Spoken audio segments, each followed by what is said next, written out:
ये है battle through the haven season 7 part 330। अगर आपने लास्ट पार्ट ना देखा हो तो लिंक डिस्क्रिप्शन में मौजूद है, आप वहां से जाकर चेकआउट कर सकते हैं। सो पिछले एपिसोड में हमने देखा ओल्ड मुगु और बाकी सभी 3000 बर्निंग फ्लेम को ओपन करने की कोशिश कर रहे थे, लेकिन वो सभी 3000 बर्निंग फ्लेम को ओपन नहीं कर पाते, साथ ही उन्हें इंजरी भी हो गई थी। तभी होल ऑफ सोल के एक्सपर्ट्स ने अपने पास से कई सारे सोलो को निकाल लिया था, जिन्हें वो 3000 बर्निंग फ्लेम के पास फोड़ रहे थे, जिस वजह से वो वीक पड़ चुकी थी। जब ये चीज सावन और बाकी सभी देखते तो वो परेशान हो चुके थे। इससे पहले कोई कुछ कहता था, उससे पहले सामने आ गया था सावन, जिसने फर्स्ट एल्डर से मदद मांगी थी, जिसके लिए वो भी तैयार हो गए थे। तो अब आगे एपिसोड की शुरुआत में फर्स्ट एल्डर ओल्ड मुगु से लड़ने के लिए चले जाते हैं। साथ ही सावन ने अपने स्काई डीमन पपेट को बुला लिया था। दूसरी तरफ ओल्ड मुगु की नजर भी सावन पे आ चुकी थी। वो समझ चुका था आखिर वो क्या करने वाला है, जिस वजह से वो सावन से कहता है तुम मरने की कोशिश कर रहे हो, अगर इस जगह पर तुम आगे बढ़ते हो तो मैं तुम्हें खत्म कर दूंगा। लेकिन सावन ने उसकी बातों को इग्नोर कर दिया था। साथ ही उसने अपनी उड़ने की स्पीड को भी इंक्रीज कर दिया। दूसरी तरफ हम ओल्ड मुगु को देखते हैं, जिसे ये देखने के साथ ही काफी गुस्सा आ रहा था। ओल्ड मुगु कहता है अगर तुम्हें मरने का इतना ही शौक है तो सबसे पहले मैं तुम्हें ही खत्म करूंगा। ये कहने के साथ ही वो सावन की ओर बढ़ने लगता है, लेकिन इससे पहले ओल्ड मुगु सावन की ओर और भी बढ़ता है। उससे पहले वहाँ पर एक फिगर आ चुका था, जिसे देखते हुए वो और भी परेशान हो चुका था, क्योंकि ये फर्स्ट एल्डर होते हैं। उसे देखते हुए वो और भी परेशान हो चुके थे। तभी वो अपने बाजू वाले इंसान से कहता है जल्दी से मेरी मदद करो। ओल्ड मुगु इस बात को अच्छी तरह से जानता था कि वो अभी के समय फर्स्ट एल्डर से लड़ाई नहीं कर सकता। उसकी और बाकी सभी की एनर्जी लॉस्ट हो चुकी है, जिस वजह से एक साथ फाइट करना अच्छा होगा। जैसे ओल्ड मुगु की आवाज दूसरे होल ऑफ सोल के मेंबर पे पड़ती है तो वो उसके पास आ चुका था। उसकी कंडीशन में कुछ अच्छी नहीं लग रही थी, लेकिन वो इस लड़ाई के लिए तैयार था। उन दोनों को देखते हुए फर्स्ट एल्डर के चेहरे पे स्माइल आ चुकी थी और अगली पल वो वहाँ से डिसअपीयर हो चुके थे। इससे पहले वो दोनों कुछ समझ पाते, उससे पहले फर्स्ट एल्डर ने उनके सामने अपेयर होते हुए उन पे हमला कर दिया।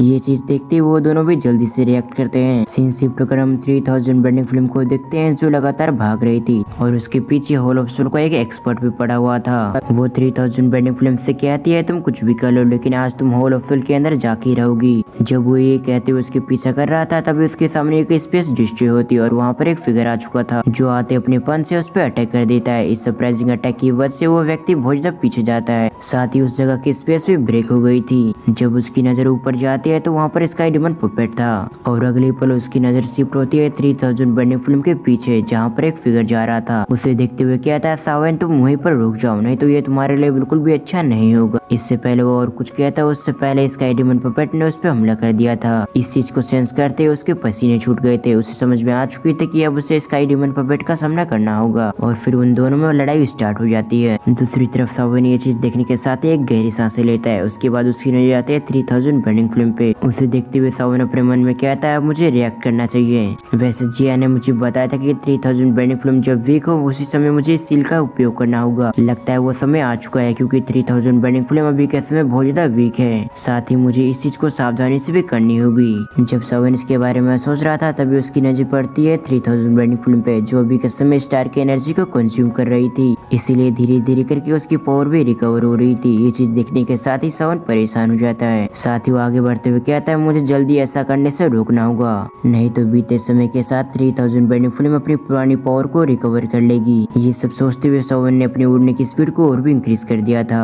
और कुछ ही मूवमेंट के अंदर सावन उसके सामने आ चुका था। साथ ही उसने उस जगह पर आने के साथ ही अपने हेवनली रूलर स्वॉर्ड को भी निकाल लिया था, लेकिन ये चीज काफी नहीं थी उससे लड़ने के लिए। इसलिए सावन अपने जेट फ्लेम को भी एक्टिवेट कर लेता है। जब 3000 बर्निंग फ्लेम सावन को देखती है अपने वेपन को निकालते हुए, तो वो और भी गुस्से में आ जाती है। लेकिन तभी उसके दिमाग में कुछ बातें क्लिक होती है, जिस वजह से वो हैरान हो गई थी, क्योंकि वो इस चीज को महसूस कर पा रही थी कि अगर वो जेट फ्लेम को ले लेती है तो उसकी स्ट्रेंथ और भी इंक्रीज हो जाएगी, यहाँ तक कि वो पिल टावर के जायंट हेड को भी हरा सकती है या फिर उसे मार भी सकती है। जैसे वो इस चीज को महसूस करते तो वो खुश हो गई थी। साथ ही उसकी नजर में किलिंग इंटेंट और भी इंक्रीज हो गया था। साउंड की इन मूव की वजह से 3000 बर्निंग फ्लेम उसकी जान की दुश्मन बन गई थी। अब वो किसी भी तरह से वो साउंड को मारना चाहती है, साथ ही उसके जेट फ्लेम को ओपन करना चाहती है। और इन बदलाव को साउंड ने भी सेंस कर लिया, जिस वजह से उसके चेहरे पे स्माइल आ चुकी थी। वो अच्छी तरह से जानता था 3000 बर्निंग फ्लेम उसके बारे में क्या सोच रही है, क्योंकि पिछली बार जिनेन एकेडमी के अंदर फॉल हार्ट फ्लेम के साथ भी यही हुआ था। जैसे उसकी नजर उसकी जेट फ्लेम पे पड़ रही थी, उसी समय उसकी जान की प्यासी बन गई थी।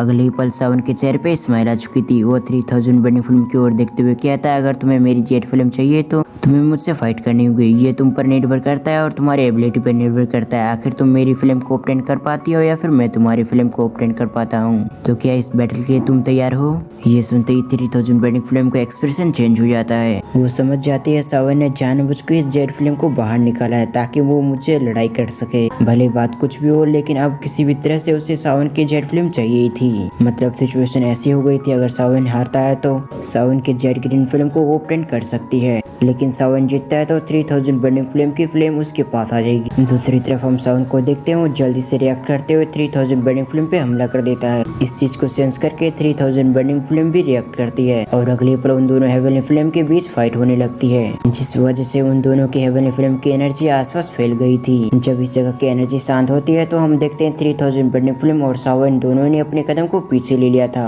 अब 3000 बर्निंग फ्लेम के पास पैर तो है नहीं, इसलिए उसने अपने टेल को पीछे ले लिया था। साथ ही वो आसमान में आ गई थी। उसके बाद वो अपनी एक पावरफुल अटैक सावन पे शूट करती है। जब सावन इस चीज को देखता है तो ज्यादा पैनिक नहीं होता। उसे अच्छी तरह से पता था कि 3000 बर्निंग फ्लेम अभी के समय काफी वीक पड़ चुकी है। लगभग उसने अभी तक 90% पावर को एग्जॉस्ट कर दिया है, जिस वजह से सावन अपने ऊपर बिलीव करता था कि वो 3000 बर्निंग फ्लेम को हरा सकता है। ये सब सोचते हुए सावन ने भी अपने अटैक को तैयार कर लिया था। जैसे उन दोनों के अटैक्स आपस में टकराती है तो वहाँ पर एनर्जी वेव फैल गई थी। कुछ समय तक उन दोनों की टकराव बरकरार रहती है, लेकिन धीरे धीरे करके 3000 बर्निंग फ्लेम सेंस करते हैं कि वो लॉस्ट हो रही है, यानी कि वो कमजोर हो रही है। साथ ही उसके सामने जो जेट ग्रीन फ्लेम है वो काफी पावरफुल है। जब 3000 बर्निंग फ्लेम इसके बारे में सोच रही थी तो दूसरी तरफ हम सावन को देखते हैं, जिसने अपने स्टोरिंग से कई सारे जेट बोतल को निकाल लिया था और उन सभी जेट बोतल को 3000 बर्निंग फ्लेम की ओर फेंक देता है। ये देखते ही 3000 बर्निंग फ्लेम उस पर अटैक करती है, क्योंकि उसे लग रहा था कि इसके अंदर कुछ गड़बड़ हो सकता है। जैसे 3000 बर्निंग फ्लेम उसे नष्ट करती है तो उसके अंदर से बोन चिलिंग फ्लेम निकलती है, जो उसकी पावर को और भी सप्रेस कर देती है, यानी कि दबा देती है। ये देखते ही सावन अपनी जगह से डिसअपीयर होकर उसके सामने आ चुका था और अगले पल उसने अपनी स्टोरिंग से एक ब्लड ड्रॉप निकाला था और इस ब्लड ड्रॉप को जिया ने दिया था ताकि उसके अंदर लगी हुई सील एक्टिवेट हो जाए। इसीलिए सावन जल्दी से मूव करते हुए उस ब्लड ड्रॉप को 3000 बर्निंग फ्लेम से टच करवा देता है। ऐसा होते ही 3000 बर्निंग फ्लेम के अंदर जो सील लगी हुई थी वो एक्टिवेट हो जाती है और इस सील को अब साफ साफ देखा जा सकता था।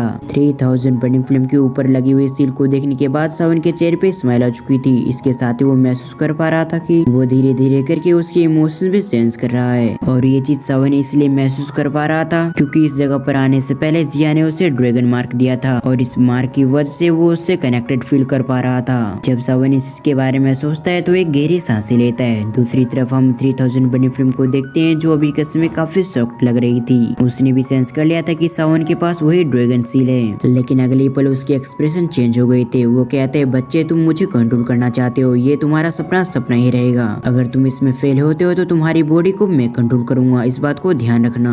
जैसे उसकी आवाज सावन के कानों में पड़ती है तो वो थोड़ा सा कांप गया था। उसे पता था 3000 बर्निंग फ्लेम जो कह रही है वो बिल्कुल सही है, लेकिन सावन अपने आप को मोटिवेट करते हुए अपने मन में कहता है, मेरे पास 3 हेवनली फ्लेम है, इसके साथ ही मैं उसे कंट्रोल करता हूँ, तो आखिर मैं 3000 बर्निंग फ्लेम को कंट्रोल क्यों नहीं कर पाऊंगा। ये सब सोचते हुए सावन ने अपने डर को साइड में रख दिया था। अब आगे की चीजें और भी इंटरेस्टिंग होने वाली है, लेकिन इस वीडियो को यहीं पर खत्म करते हैं। आई होप आपको आज की एक्सप्लेनेशन वीडियो पसंद आई होगी। तो फिर मैं मिलता हूँ किसी और वीडियो में, जब तक के लिए थैंक्स फॉर वॉचिंग।